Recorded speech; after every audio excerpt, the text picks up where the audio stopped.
Hello student, welcome to my new video. आज का ये वीडियो क्लास 11th के स्टूडेंटों के लिए बहुत ही ज़्यादा इंपॉर्टेंट है, क्योंकि आज के इस वीडियो में एक इंपॉर्टेंट टॉपिक पर हम डिस्कस करने वाले हैं, जो है ओस्टवाल्ड का तन्यता नियम। तो ओस्टवाल्ड का तन्यता नियम क्या होता है, आज के इस वीडियो में पूरी तरीके से डिटेल में एक्सप्लेन करेंगे। मैं आपको पहले ही बता दूं, ये बहुत ही इंपॉर्टेंट टॉपिक है, तो इसको आपको इसी वीडियो में तैयार कर लेना है। तो चलिए हम स्टार्ट करते हैं और समझने का प्रयास करते हैं।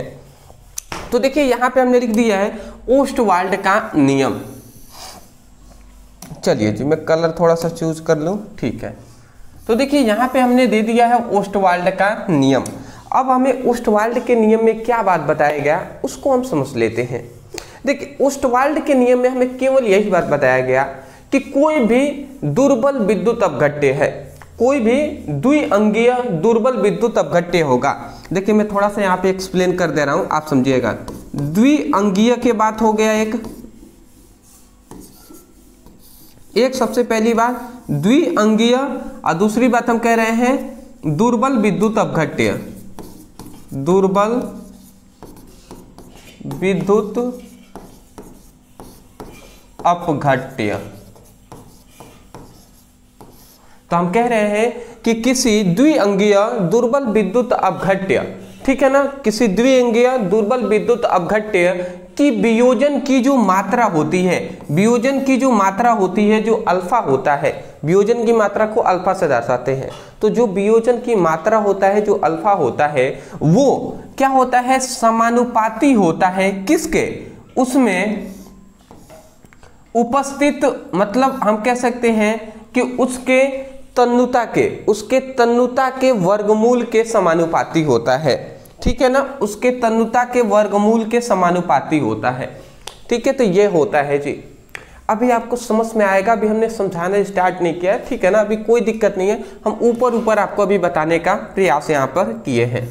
देखिए वही बात यहाँ पे लिखा गया है कि इस नियम के अनुसार किसी द्विअंगीय दुर्बल विद्युत अपघट्य की वियोजन की मात्रा जो अल्फा होता है वह उसकी तन्यता, या तन्यता को हम आयतन भी कह सकते हैं, ठीक है ना। यदि 1 मोल की बात हो तो वहां पे तन्यता हम कहेंगे, और 1 मोल अगर ना हम लिए हो, वियोजन की मात्रा यदि 1 मोल ना हो तो उसे हम आयतन कहेंगे। तो वही तन्यता कहें या आयतन कहें, तो वही बात कहा जाए, उसकी तन्यता के वर्गमूल, मतलब रूट का मतलब वर्गमूल होता है, तो तन्यता के वर्गमूल के समानुपाती होता है, ठीक है ना। तो मैं आशा करता हूं आप समझ के होंगे। तो यहाँ पे नॉर्मल सी बात यही है यहाँ पे नॉर्मल सी बात यही है कि जो वियोजन की मात्रा होती है, जो वियोजन की मात्रा जो अल्फा होता है वो समानुपाती होता है किसके, वो समानुपाती होता है जो तन्यता है उसके वर्गमूल के समानुपाती होता है। तो ये मेन हमारा यही फॉर्मूला है जी। तो इसको आप याद नहीं कर सकते हैं, मतलब ओस्टवाल्ड के तन्यता के नियम में हमें ये बात बताया गया कि किसी द्विअंगीय दुर्बल विद्युत अपघट्य की वियोजन की मात्रा उसकी तन्यता के वर्गमूल के समानुपाती होता है। बात आप समझ गए ना, सिंपल सी बात है, यहीं से बताया गया है। ये क्या है, दुर्बल विद्युत अपघट्य की वियोजन की मात्रा है, वियोजन की मात्रा है, और ये क्या है, तन्यता है। इसे रूट वाले को हम क्या कहते हैं, रूट को वर्गमूल हम हिंदी में कहते हैं। तो हम वही कह रहे हैं कि किसी द्विअंगीय दुर्बल विद्युत अपघट्य में वियोजन की मात्रा उसकी तन्यता के वर्गमूल के समानुपाती होता है। ये समानुपाती का है चिन्ह है, तो समानुपाती होता है। यही बात सिंपल सी बात है, ये इस नियम में हमें बताया गया, ठीक है ना। मतलब इसमें ये बताया गया कि अगर हम थोड़ा सा ऐसे बेसिक से समझें, तो यदि हम तन्यता के मान को बढ़ाएंगे तो वियोजन की भी मात्रा बढ़ेगी, ठीक है। ओस्टवाल्ड का ये कहना था। और यदि हम इसको घटा देते हैं तो ये भी मात्रा, जो वियोजन की मात्रा है वो घट जाएगी। तो ये सबसे पहले आपने नियम को याद कर लेना है। एक बार और मैं अंत में इस नियम को बोल दे रहा हूँ, क्योंकि मैं नहीं चाहता कि आप रट कर याद करें, मैं चाहता हूँ आप समझ कर याद करें। यहाँ से नहीं बल्कि आप यहाँ से कहेंगे, आप कहेंगे कि ओस्टवाल्ड के तन्यता के नियम के अनुसार किसी द्विअंगीय दुर्बल विद्युत अपघट्य कि वियोजन की मात्रा उसमें मतलब उसकी तन्यता के वर्गमूल के समानुपाती होता है। तो मैं आशा करता हूं कि ये नियम आप लिखने के बाद ये आप जरूर लिख लेंगे। देखिए हमें केवल यहीं तक नहीं लिखना है, हमें इसको प्रूव भी करना होगा कि ये कैसे आया है, ठीक है ना। जब हम प्रूव करेंगे तभी जाकर हमें फुल नंबर मिलेंगे। सॉरी, चलिए अब हम इसको थोड़ा सा प्रूफ कर लेते हैं। देखिए बात यहाँ पे है प्रूफ कैसे हम करेंगे तो समझिएगा। सबसे पहले तो हम मान लेते हैं, सबसे पहली बात हम यहाँ पे लिखते हैं कि माना एक द्विअंगीय दुर्बल विद्युत अपघट्य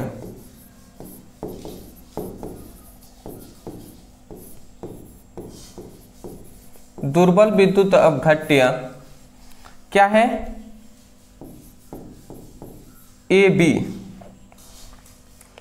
है, ठीक है। दुर्बल विद्युत अपघट्य ए बी का वियोजन की मात्रा अल्फा है, वियोजन की मात्रा अल्फा है। मतलब यहाँ पे बात ये बताया गया कि माना एक द्विअंगीय दुर्बल विद्युत अपघट्य जो ए बी है उसमें वियोजन की मात्रा जो है वो अल्फा है, ऐसा हमने मान लिया। जैसे कि एक हम दुर्बल विद्युत अपघट्य ले लेते हैं, जैसे ए बी एक दुर्बल विद्युत अपघट्य हमने लिया। इसको हम क्या करते हैं, जब इसको हम क्या करते हैं, जब ये आपस में मतलब जब दुर्बल विद्युत अपघट्य घुलेगा टूटेगा तो ये किस में टूट जाएगा, ए प्लस में और बी माइनस में टूट जाएगा, ठीक है ना। तो ये उत्क्रमणीय अभिक्रिया है और ये एक उत्क्रमणीय अभिक्रिया है। ये कैसे पता चला, इस प्रकार डबल जो चिन्ह होता है वो उत्क्रमणीय का ही होता है। तो इतनी बात समझ गए। तो वही बात कहा जा रहा है ये द्विअंगीय दुर्बल विद्युत अपघट्य।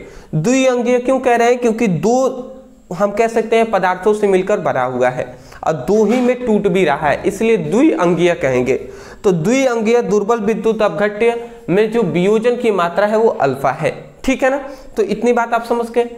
अब आपको ये समझना है थोड़ा सा, यहाँ पे मोस्टली बात यहाँ पे ये समझना है हमें कि जो मतलब सबसे पहले हम ऐसा देखेंगे, ये एक अभिक्रिया है, उत्क्रमणीय अभिक्रिया है। हम सबसे पहले ये देखेंगे कि प्रारंभ में इसकी मोल कितना है। तो हम यहाँ पे लिखते हैं कि प्रारंभ में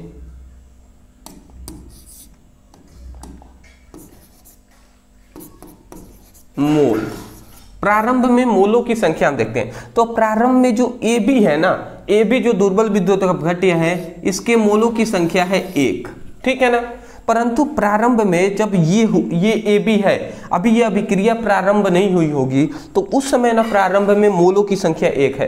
तो जब अभिक्रिया प्रारंभ नहीं हुई होगी तब वियोजन की मात्रा होगी 0 भैया। तो वियोजन की मात्रा होगी 0 तो इसका मोलों की संख्या भी 0 होगा, इसकी भी संख्या भी 0 होगा, बी की भी, क्योंकि वियोजन की मात्रा जितनी होगी वही मोलों की संख्या होगा, ठीक है ना। तो प्रारंभ में ए बी के मोल कितने हैं, ए है, 1 है। परंतु वियोजन अभी कुछ भी अभिक्रिया नहीं हुई है तो इसका 0 होगा, इसका भी 0 होगा। अब हम दूसरे अज्ञात करेंगे कि साम्य अवस्था पर हम देखेंगे कि मोलों की संख्या क्या होगी। साम्य अवस्था पर मोलों की संख्या हम देखते हैं। तो देखिए साम्य अवस्था का मतलब क्या होता है कि अग्रिम अभिक्रिया, मान लेते हैं ये अग्रिम अभिक्रिया है, आगे की दिशा में चलेगा तो अग्रिम अभिक्रिया कहेंगे और पीछे की दिशा में चलेगा तो उसे पश्च अभिक्रिया हम कहते हैं। तो जब अग्रिम अभिक्रिया का वेग, ठीक है, और पश्च अभिक्रिया का वेग दोनों बराबर होते हैं तो उस समय पर हम साम्य अवस्था उसी को कहते हैं। तो साम्य अवस्था पे मोल कितना हो जाएगा, तो मान लेते हैं कि अल्फा हम कह सकते हैं ना, यहाँ पे कहा गया ना द्विअंगीय दुर्बल विद्युत अपघट्य ए बी में वियोजन की मात्रा अल्फा है। तो मान लेते हैं कि एक में से अल्फा वियोजित हो गया है। कितना वियोजित हो गया है, एक तो टोटल है, उसमें से अल्फा हम मान लेते हैं कि उसमें से अल्फा क्या है, अल्फा जो मोल है वो वियोजित हो गया है, ठीक है ना। एक मोल में से अल्फा मान लेते हैं वियोजित हो गया है, ठीक है। तो जब अल्फा वियोजित हुआ तो ए बी का भी जो वियोजन की या हम कह सकते हैं मोलों की संख्या अल्फा हो जाएगी, बी के भी मोलों की संख्या अल्फा हो जाएगी। ठीक है ना। जब इन दोनों की मोलों की संख्या अल्फा हो गई, उसके बाद हम ए बी का सक्रिय द्रव्यमान हम मान ज्ञात कर लेंगे। तब यहाँ पे जब इतना हो गया, जब हमने इतना सबसे पहले निकाल लिया, तब हम यहाँ पे करते हैं, तब हम लिखेंगे ए बी का सक्रिय द्रव्यमान। अब ए बी का सक्रिय द्रव्यमान हम ज्ञात करते हैं जी।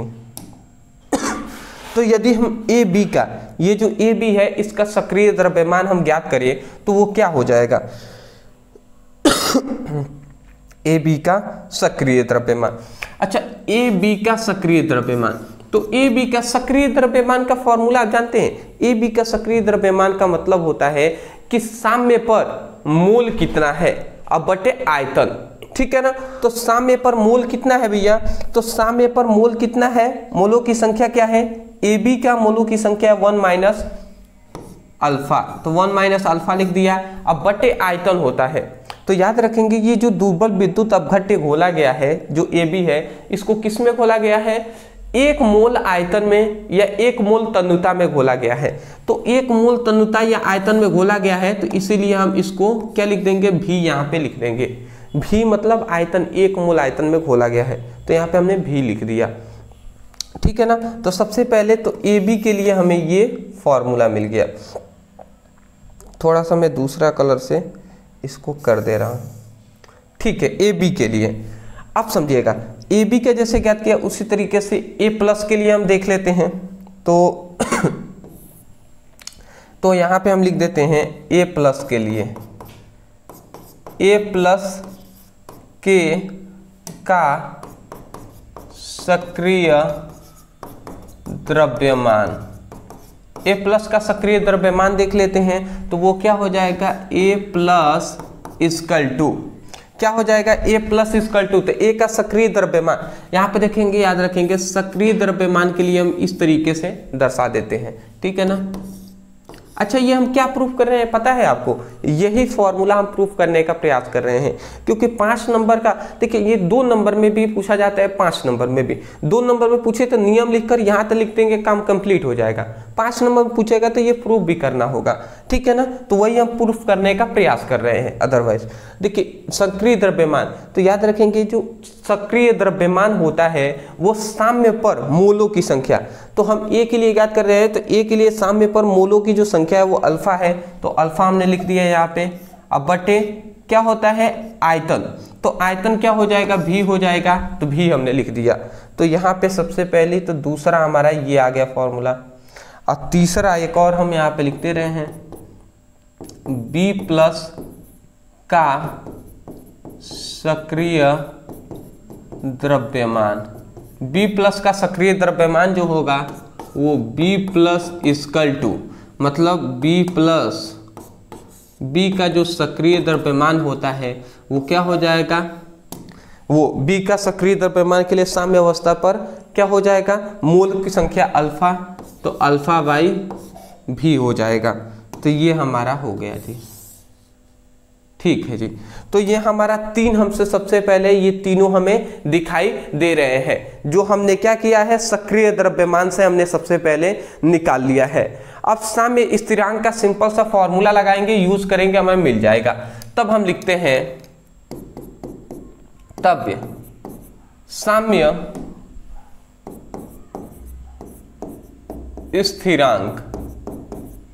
अब साम्य स्थिरांक को k से दर्शाते हैं, और साम्य स्थिरांक k इक्वल टू क्या होता है, तो याद रखेंगे साम्य स्थिरांक k इक्वल टू होता है, जो आयन टूटे हैं ना, तो इन आयनों का सक्रिय द्रव्यमान का गुणनफल।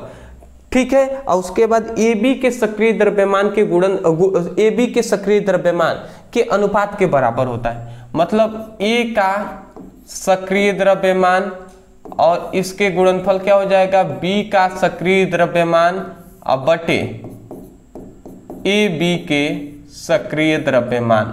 ये होता है जी, ये फॉर्मूला होता है साम्य स्थिरांक का। अब सिंपल सी बात है, हम इस पर मान पुटअप करेंगे तो हमें निकल जाएगा कि A प्लस का मान यहाँ पे है ए का सक्रिय द्रव्यमान अल्फा बाई भी है, तो ये हम लिख देते हैं अल्फा बाई भी गुणे बी प्लस का क्या है जी, तो बी प्लस का क्या है अल्फा बाई भी है, तो ये हमने लिख दिया अल्फा बाई भी लिख दिया। अब बटे ए बी का क्या है 1 माइनस अल्फा बाई भी है, तो यहाँ पे हमने लिख दिया 1 माइनस अल्फा बाई भी है, तो ये हमने लिख दिया। ठीक है ना, आप समझिएगा सिंपल सा भी से भी ये कैंसिल हो गया ना। तो अब सिंपल सा अब यहाँ पे क्या बचा, ये अल्फा अल्फा गुणा कराएगा तो ये अल्फा स्क्वायर बचा, और ये देखिए नीचे वाला भी इसमें जाकर गुणा कर लेगा, तो ये 1 माइनस अल्फा तो पहले से है ही, और ये भी आकर गुणा कर लेगा तो भी हो जाएगा। तो ये जो हमें एक यहाँ से ये फॉर्मूला मिला, और इस फॉर्मूले को हम क्या कहते हैं, ओस्टवाल्ड का तन्यता सूत्र कहते हैं। क्या कहते हैं, ओस्टवाल्ड का तन्यता सूत्र।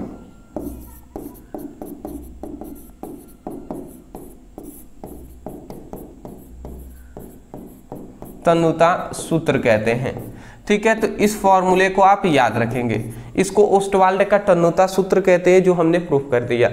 अब सिंपल सी बात है, यहाँ पे अब हमारा प्रूफ हो ही चुका है। अब देखिए बात यहाँ पे ये है कि यहाँ पे जो सॉरी थोड़ा सा खांसी। अब हम क्या कर देंगे, अब सिंपल सी बात है यहाँ पे देखिए, सिंपल सी ये है कि जो यहाँ पे आप दिखाई दे रहा होगा जो विद्युत अपघट्य है, ठीक है ना, तो विद्युत अपघट्य में